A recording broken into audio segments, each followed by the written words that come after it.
Hello everyone, welcome to my channel. আজকে আবার তোমাদের জন্য একটা সুন্দর রোমান্টিক কোরিয়ান ড্রামা এক্সপ্লেন করতে চলেছি। আশা করি এই ড্রামাটি তোমাদের ভীষণ ভালো লাগবে। তো বন্ধুরা, চলো এক্সপ্লেন শুরু করা যাক। ড্রামার প্রথম সিনেই আমরা দেখতে পাই এই ড্রামাটির ফিমেল লিড সংকে। সং রুমে প্রবেশ করে দেখে তার হাজব্যান্ড চ্যাং ঘুমাচ্ছিল। এই সুযোগে সে তার হাজব্যান্ডের ক্লোজ হয়ে মনে মনে বলতে থাকে যে 3 বছর আগে তোমার সেক্রেটারি থাকা অবস্থায় আমি তোমাকে বিয়ে করেছিলাম। চ্যান তার হাত ধরে নেয় এবং বলছিল, তুমি এখানে কি করছিলে? আজ থেকে 3 বছর আগে তুমি একই পদ্ধতি ইউজ করে আমাকে ফাঁসিয়ে বিয়ে করেছিলে। এই কথা বলে চ্যাং সংকে তার বিছানায় ফেলে দেয়। সং তখন কোনো উপায় না পেয়ে সে বলছিল, আমি তোমার জন্য হ্যাংওভার স্যুপ নিয়ে এসেছি। তখন চ্যান সেই স্যুপের বাটিটা হাতে নিয়ে ফ্লোরের মধ্যেই ফেলে দেয়। চ্যান সঙ্গের খুব ক্লোজ হয়ে যায়। চ্যান সংকে বলছিল তার ড্রেস খোলার জন্য। সং তখন তার দিকে তাকিয়ে মনে মনে ভাবছিল, তুমি কিছু বললে আমি কেন না করতে পারি না? তোমার ওই মুখের দিকে তাকালে আমি সব কিছুই ভুলে যাই। সং তখন চ্যানের কথা মতো তার টাই খুলতে লাগে, আর চ্যান তখন সেই টাই দিয়ে সঙ্গের হাতটা বেঁধে দেয়। এরপর চ্যান জোরপূর্বক সঙ্গের খুব ক্লোজ হয়ে যায়। ঠিক এমন সময় চ্যানের ফোনের রিং বেজে ওঠে। তাকে ফোন করে এটা জানানো হয় যে লিন খুব অসুস্থ, তাকে এখনই ব্লাড দেওয়ার জন্য হসপিটালে যেতে হবে। চ্যান তখন সংকে বলে হসপিটালে ব্লাড দেওয়ার জন্য, কিন্তু সং বলে তার বাবা এখনো পুলিশ স্টেশনে, তারও চিকিৎসার প্রয়োজন। আগে তাকে মুক্ত করে চিকিৎসার ব্যবস্থা করা হোক। এই কথাগুলো শুনে চ্যান খুব রেগে যায় এবং বলে, মনে রেখো লিনের এই অবস্থা হয়েছে তোমার বাবার জন্য। তাই চ্যাং সংকে জোর করে কোলে নিয়ে সেখান থেকে বের হয়ে যায় হসপিটালে যাওয়ার উদ্দেশ্যে। সঙ্গের তার স্ত্রীর সঙ্গে করা এমন ব্যবহার তার বাসার হেল্পিং হ্যান্ডরাও পছন্দ করেন না। সং তখন মনে মনে বলছিল, তুমি আমার ফিলিংস, আমার অনুভূতি কি কখনোই বুঝবে না? সঙ্গের এমন ভাবতে ভাবতেই সিন চলে যায় ফ্ল্যাশব্যাকে দেখানো হয় চ্যান এবং সঙ্গের মধ্যে খুব ভালো একটা সম্পর্ক ছিল। এরপর বর্তমান সিন দেখানো হয় তারা যখন গাড়িতে ওঠে। সঙ্গের মা তখন সঙ্গের কাছে ফোন দেয়। বাসার অ্যাসিস্ট্যান্ট এসে সেই ফোনটা সঙ্গের হাতেই দেয়।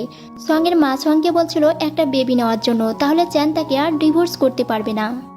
এমন কথা শুনে চ্যান বলে, ও তাহলে মনে মনে তোমাদের এই প্ল্যান। এরপর তারা হসপিটালে চলে আসে ব্লাড দেওয়ার জন্য। ডক্টর তাকে জিজ্ঞেস করে তার হেলথ ঠিক আছে কিনা। চ্যান তখন ডক্টরকে বলে হ্যাঁ, সে সম্পূর্ণ সুস্থ, সে ব্লাড দিতে পারবে। লিন নামের এই মেয়েটা চ্যানের গার্লফ্রেন্ড। সঙ্গের শরীর থেকেই লিনের গায়ে রক্ত দেওয়া হয়। একটু পরে চ্যানের অ্যাসিস্ট্যান্ট এসে জানায় সঙ্গের বাবার অবস্থা খুব একটা ভালো না, অতি দ্রুত তার চিকিৎসার প্রয়োজন। বাবার এমন অসুস্থতার খবর পেয়ে সং একটা কাঁচি নিয়ে ব্লাড ব্যাগের ওপর ধরে। সে চ্যানকে বলে তার বাবার চিকিৎসার ব্যবস্থা করা না হলে সে ব্যাগের সব রক্তগুলো বের করে দেবে। চ্যান তখন বলে, তুমি আমাকে ব্ল্যাকমেল করছো? এরপর সং আবারও সেই কাঁচিটা সে গলায় ধরে বলে সে নিজেকে শেষ করে দিবে।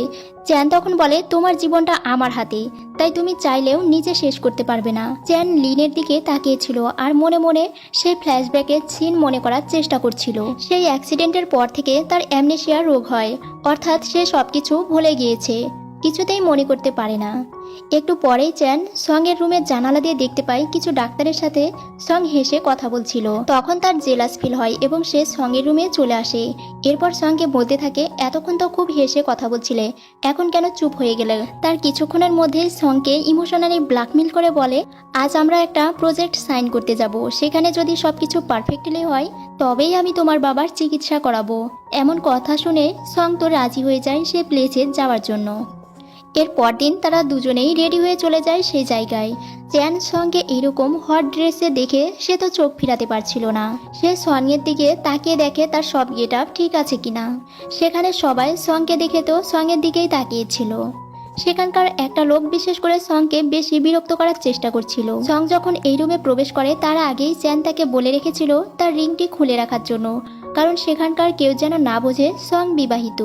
আর তার হাজব্যান্ডের কথা মতো সং তার রিংটি খুলে রাখে। সং যেহেতু কথা বলতে পারে না, তাই টেক্সটের মাধ্যমে সেই লোকটিকে জানায় সে যদি সবকিছু পারফেক্টলি করে তাহলে তারা প্রজেক্টটি সাকসেসফুলি করে দেবে কিনা। লোকটি সঙ্গে উত্তরে জানায় হ্যাঁ। সং তার বাবাকে বাঁচানোর জন্য তাদের সব কথাই মেনে নেয়। সং তো তখন অনেক ড্রিঙ্কস করতে থাকে, আর সঙ্গের এই ড্রিঙ্কস করা দেখে চ্যাংও তখন ড্রিঙ্কস করতে থাকে। এরপর সেখানকার লোকজন বলে সংকে টেবিলের উপরে উঠে ডান্স করার জন্য। সং তাদের কথা মতোই সে টেবিলের উপর উঠে পড়ে। সং যখন টেবিলের উপর ওঠে তখনই লিয়ান নামের একটা ছেলে সেখানে চলে আসে। সে এসে সঙ্গে সেখান থেকে নামতে বলে। সঙ্গের সাথে লিয়ানের এর আগে একদিন দেখা হয়েছিল। লিয়ান অসাবধানতাবশত ফোনে কথা বলার সময় সে গাড়ি অ্যাক্সিডেন্ট করতে যাচ্ছিল, আর সং তাকে এসে বাঁচায়। আর সেটাই তাদের প্রথম দেখা। লিয়ান সংকে দেখে তো চোখ ফেরাতে পারছিল না, আর সং এর আইডি কার্ডটা সেখানে ফেলে রেখে যায়, আর সেটাই লিয়ান আজকে তাকে দিতে এসেছে। লিয়ানকে সঙ্গে সঙ্গে কথা বলতে দেখে চ্যানের তো অনেক জেলাস ফিল হয়। সে সেখান থেকে সঙ্গকে টেনে নিয়ে যেতে চায়। তখন লিয়ান তাকে বাধা দেয় যে তুমি এতগুলো মানুষের সামনে তোমার স্ত্রীকে অসম্মান করেছো, তার ব্যক্তি স্বাধীনতা বলেও কিছু আছে, তুমি তাতে কেন ইন্টারফেয়ার করছো। চ্যান সঙ্গে সেখান থেকে নিয়ে আসে এবং সঙ্গের এমন ব্যবহারে সে অনেক রেগে যায়। সে বলে, তুমি কেন ডিয়ানের সাথে আমাকে সিডিউস করেছো, তুমি আমার স্ত্রী, তোমার প্রতি একমাত্র আমারই অধিকার আছে। এসব কথা বলে চ্যান সংকে ফোর্সফুলি কিস করতে থাকে। সং তো চ্যানকে তখন কিছুই বলতে পারে না। এরপর চ্যান সেই রুম থেকে বের হয়ে যায়। সং তার নিজের চেহারা আয়নাতে দেখে তার গলাতে অনেকগুলো বাইটের স্পট। তখন সে তার বাইটের স্পটগুলো ঢাকার জন্য চুলগুলো খুলে দেয়। এরপর সে বাইরে বেরিয়ে আসে। সংকে বিমর্ষ অবস্থায় বের হতে দেখে একটা লোক তাকে সিম্প্যাথি দেখায়। লোকটি তাকে ভুলিয়ে ভালিয়ে পানির মধ্যে একটা মেডিসিন দিয়ে দেয়, আর মেডিসিন মিশ্রিত সেই পানি খাওয়ার পরই সং এর মাথাটা কেমন যেন করছিল। সে জ্ঞান হারিয়ে ফেলে। লোকটি তখন তাকে ধরে একটা হোটেল রুমে নিয়ে আসে। রুমের মধ্যে নিয়ে আসার পর তাকে একটা বিছানায় শুইয়ে দেওয়া হয়। আর এদিকে লিয়ান তো বারবার সং এর খোঁজ করছিল। সেই লোকটি ক্লায়েন্টকে এসে বলে চ্যান তার সব ব্যবস্থা করে রেখেছে তাকে রুমে যাওয়ার জন্য। একটু পরেই সং এর হুঁশ ফিরে আসে। হুঁশ ফেরার পরে সে বিছানায় দেখতে পায় সেই লোকটিকে। তখন সেই লোকটি তাকে বাজেভাবে টাচ করছিল। এরপর চ্যানও তার সেক্রেটারিকে জিজ্ঞেস করছিল সং গাড়িতে উঠেছে কিনা। এরপর অন্য একটি লোক এসে খবর দেয় সংকে একটা রুমের মধ্যে একটা লোক নিয়ে গেছে। সং তো এদিকে লোকটির সঙ্গে কৌশলে ফাইট করে সেখান থেকে নিজেকে বাঁচিয়ে নেয়। আর চ্যান এই খবর শোনার পর সংকে খুঁজতে চলে আসে। সং যেহেতু একটু অসুস্থ ছিল তাই সে রুম থেকে বের হতে গিয়ে আবারও পড়ে যায়।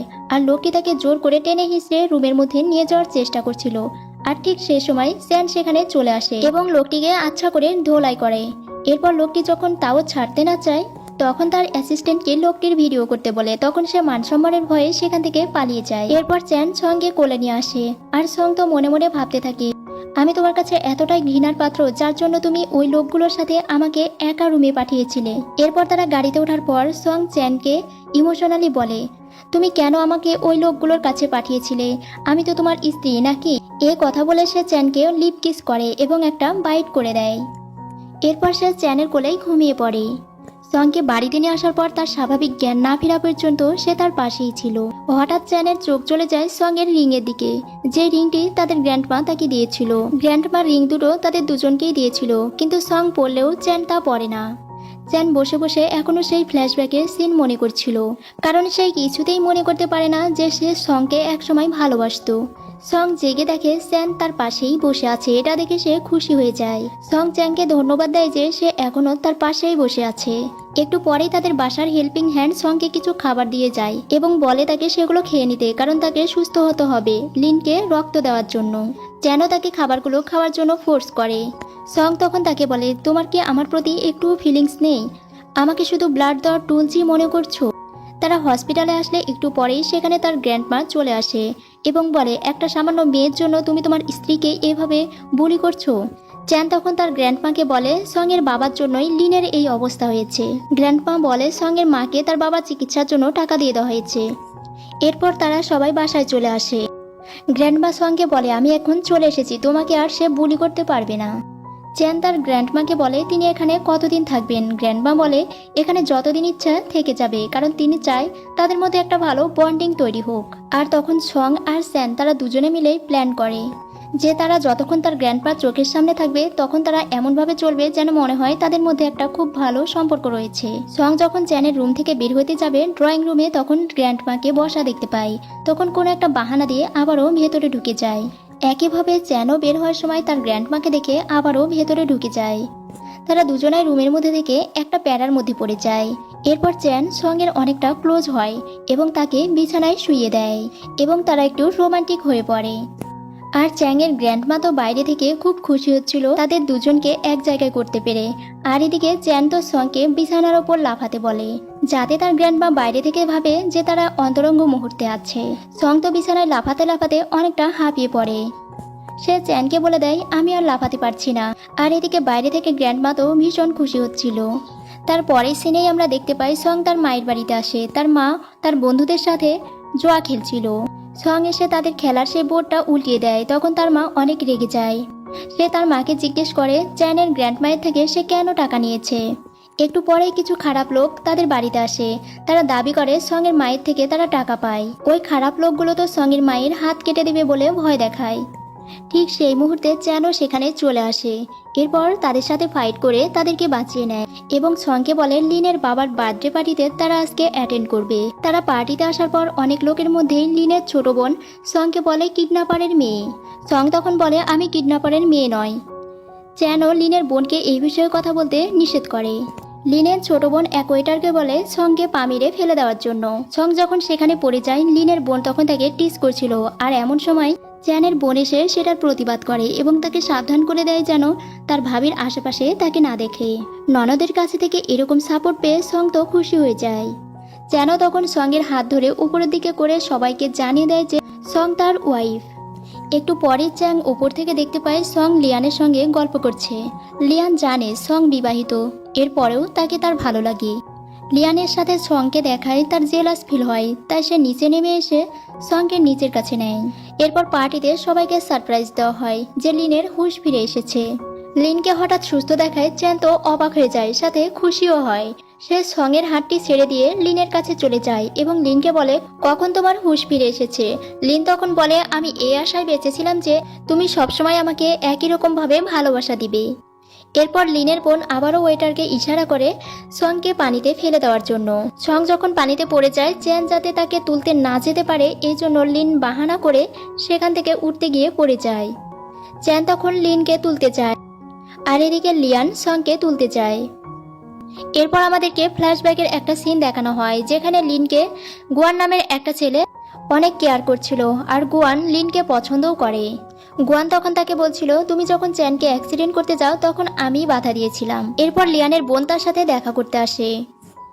তার বোন তাকে বলে তোমার কি মনে আছে 3 বছর আগে চ্যান তোমাকে প্রপোজ করতে গিয়েছিল। কিন্তু তখন বলে চ্যান আমাকে প্রপোজ করতে আসেনি, সে সঙ্গে প্রপোজ করতে গিয়েছিল, কিন্তু সেই মুহূর্তে আমি অনেক কষ্ট পেয়েছিলাম এর জন্য।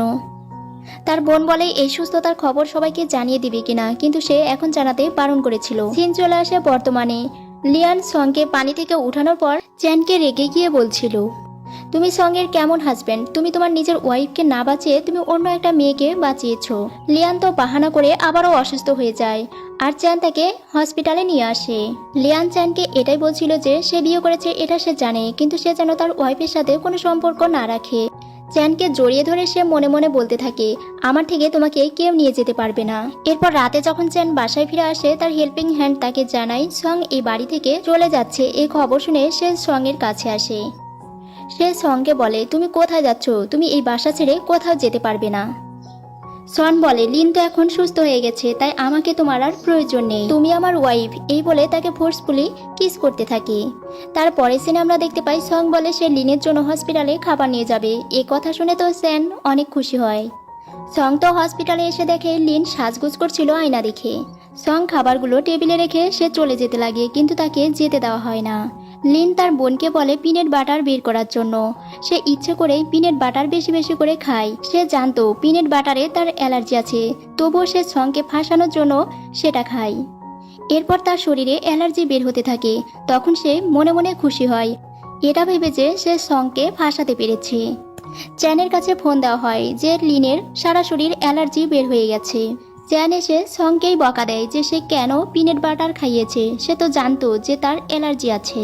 সং বারবার বলছিল যে সে এটা খেতে বলেনি, সে নিজে থেকেই এটা খেয়েছে, কিন্তু চ্যান তা কোনো মতেই বিশ্বাস করছিল না। বন্ধুরা আজকের এপিসোডটি এ পর্যন্তই। পরবর্তী এপিসোড দেখতে হলে চ্যানেলটি সাবস্ক্রাইব করে সাথেই থাকো। ধন্যবাদ।